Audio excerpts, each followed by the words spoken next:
ವಿರಾಮದ ನಂತರ ನಾಡು ನಾಡಿಗೆ ಸ್ವಾಗತ. ಬಾಗಲಕೋಟೆ ನವನಗರದಲ್ಲಿ ನಾಳೆ ಅಂಬಾಭವಾನಿ ನೂತನ ದೇವಸ್ಥಾನ ಉದ್ಘಾಟನೆಗೊಳ್ಳಲಿದೆ. ಇದರ ಪೂರ್ವಭಾವಿಯಾಗಿ ನಗರದಲ್ಲಿ ಇಂದು ಅಂಬಾಭವಾನಿ ಉತ್ಸವ ಮೂರ್ತಿಯನ್ನ ನಗರದ ಪ್ರಮುಖ ಬೀದಿಗಳಲ್ಲಿ ಮೆರವಣಿಗೆ ಮಾಡಲಾಯಿತು. ಡೊಳ್ಳು ಕುಣಿತ, ಹೆಜ್ಜೆ ಮೇಳ, ಕರಡಿ ಮಜಲು ಸೇರಿದಂತೆ ವಿವಿಧ ಜಾನಪದ ಕಲಾತಂಡಗಳು ಮೆರವಣಿಗೆಯ ಮೆರುಗು ಹೆಚ್ಚಿಸಿದ್ವು. ನೂರಾರು ಮಹಿಳೆಯರು ಪೂರ್ಣಕುಂಭ ಹೊತ್ತು ಮೆರವಣಿಗೆಯಲ್ಲಿ ಸಾಗಿದ್ರು.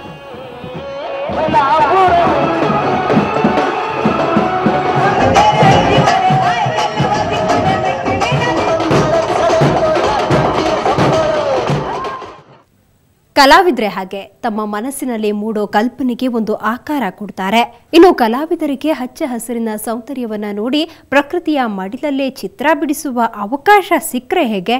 ಹೌದು, ಚಿಕ್ಕಮಗಳೂರು ಜಿಲ್ಲೆಯಲ್ಲಿ ನಡೆದ ರಾಷ್ಟ್ರ ಮಟ್ಟದ ಪ್ರಕೃತಿ ಚಿತ್ರಕಲಾ ಶಿಬಿರ ಕಲಾವಿದರಿಗೆ ಅಂತಹದೊಂದು ಅಪರೂಪದ ವೇದಿಕೆ ಒದಗಿಸಿತು.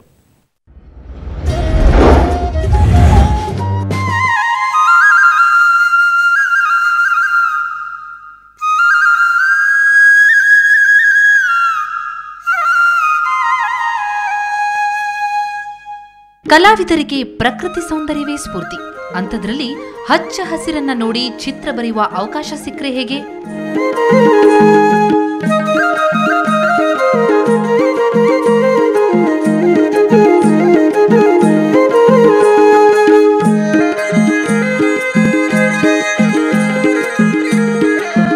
ಚಿಕ್ಕಮಗಳೂರಿನಲ್ಲಿ ಕಳೆದ 3 ದಿನಗಳಿಂದ ನಡೆದ ರಾಷ್ಟ್ರಮಟ್ಟದ ಪ್ರಕೃತಿ ಚಿತ್ರಕಲಾ ಶಿಬಿರ ಅಂತಹದ್ದೊಂದು ಅಪರೂಪದ ವೇದಿಕೆ ಒದಗಿಸಿತ್ತು.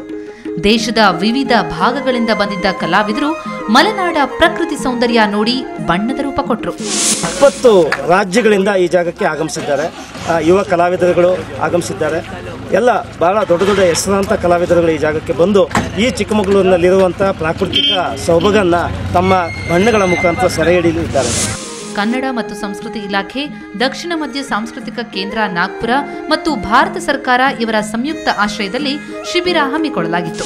यहाँ पे नेचर इतना अच्छा है, ग्रीन एरिया इतना अच्छा है कि मेरे को बहुत ही इनकरेज मिली है यहाँ से. और यहाँ का माउंटेन का व्यू बहुत अच्छा है और बहुत स्टेट से यहाँ पे आर्टिस्ट लोग आए हैं.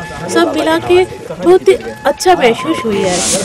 ಇಲ್ಲಿ ಕಲಾವಿದರ ಕುಂಚದಿಂದ ಅರಳಿದ ಚಿತ್ರಗಳನ್ನ ನಾಗಪುರದ ದಕ್ಷಿಣ ಮಧ್ಯ ಸಾಂಸ್ಕೃತಿಕ ಕೇಂದ್ರದಲ್ಲಿ ಪ್ರದರ್ಶನಕ್ಕೆ ಇಡಲಾಗುತ್ತೆ.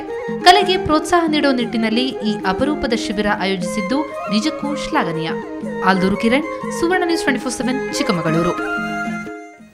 ಇವತ್ತಿನ ನಾಡು ನಾಡಿ ಕ್ಷಣ ಕ್ಷಣದ ಸುದ್ದಿಗಾಗಿ ನೋಡ್ತಾ ಇರಿ ಸುವರ್ಣ ಸುದ್ದಿವಾಹಿನಿ.